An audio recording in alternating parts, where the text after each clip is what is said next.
দর্শক শ্রোতা মণ্ডলী, আসসালামু আলাইকুম। ইউনাইটেড স্টেটস অফ আমেরিকার নিউ ইয়র্ক থেকে আমি সাইদুল বাকিন। দূর দূরান্তে আশেপাশে বন্ধু বান্ধব যে যেখানেই থাকুন, আমার প্রাণ ঢালা অভিনন্দন গ্রহণ করুন।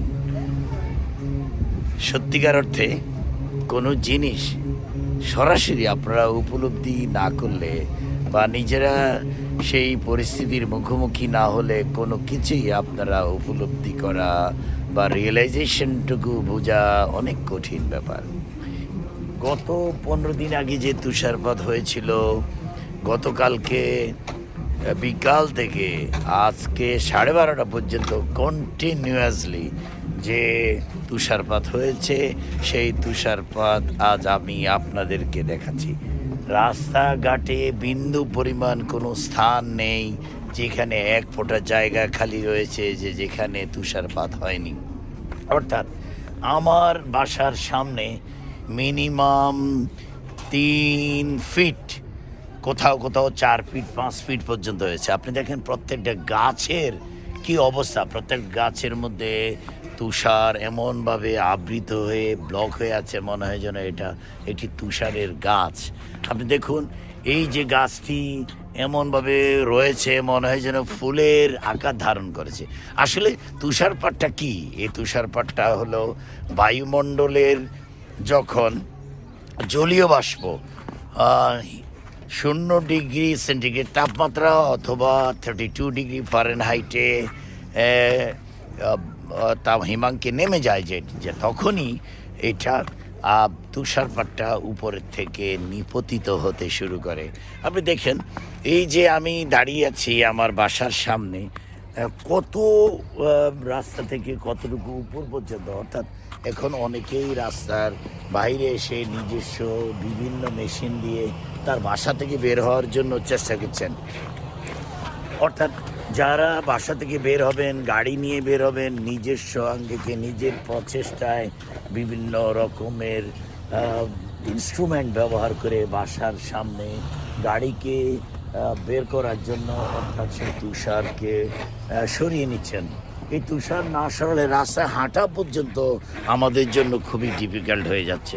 আমার বাসার সামনে যাদের বাসা রয়েছে তারা তাদের বাসা থেকে বের হওয়ার জন্য এবং তাদের গাড়িকে সেই পার্কিং থেকে রাস্তায় বের করার জন্য একটা প্রক্রিয়া অবলম্বন করছেন। Everybody is trying to remove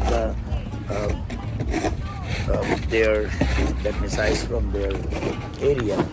অর্থাৎ সবাই তার মতো করে সবাই চেষ্টা করছেন এই তুষারকে পরিষ্কার করে নিজ নিজ বাসা থেকে বের হয়ে যাওয়ার জন্য।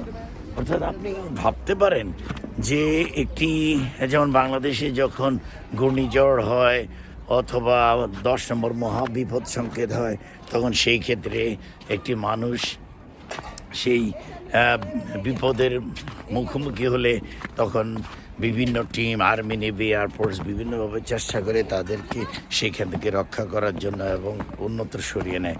কিন্তু আমেরিকার এই জায়গায় আমরা যখন বসবাস করছি, এত তুষারপাত হয়েছে, আসলে কোনটা রাস্তা, কোনটা ড্রেন অথবা কোন পাশ দিয়ে পানি প্রবাহমান হচ্ছে সেই জিনিসটাও রিয়েলাইজ করা ইজ ভেরি ডিফিকাল্ট।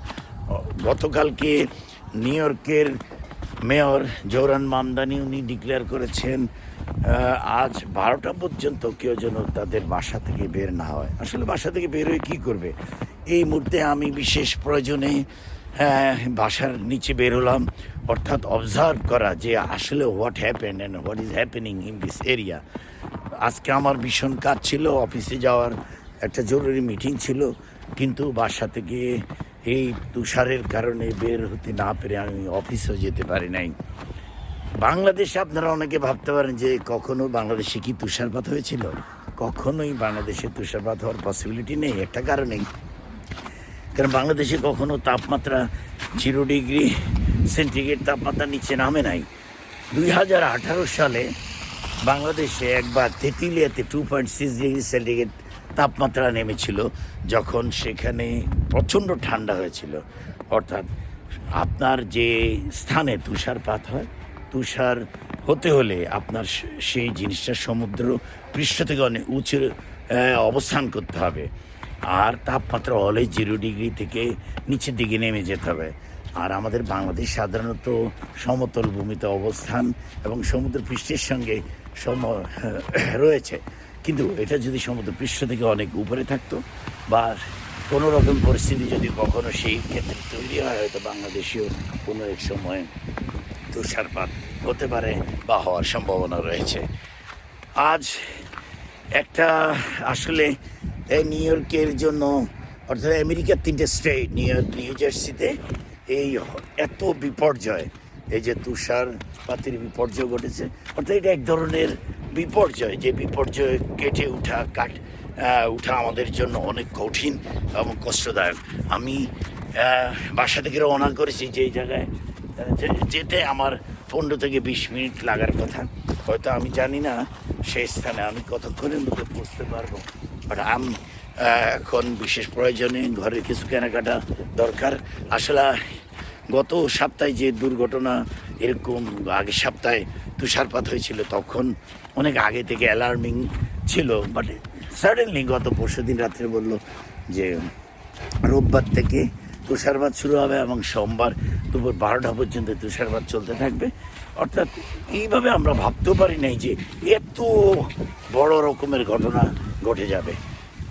তো যাই হোক, আমি আমার বন্ধুবান্ধব যারা আমার সঙ্গে সংশ্লিষ্ট রয়েছেন এই ফেসবুকে, তাদেরকে আমি আমাদের এই নিউ ইয়র্কের অবস্থানটুকু দেখালাম। আরেকটি সময় আরেকটি সুন্দর টপিকস নিয়ে আসার আগ পর্যন্ত যে যেখানেই থাকুন, ভালো থাকুন। আল্লাহ হাফেজ।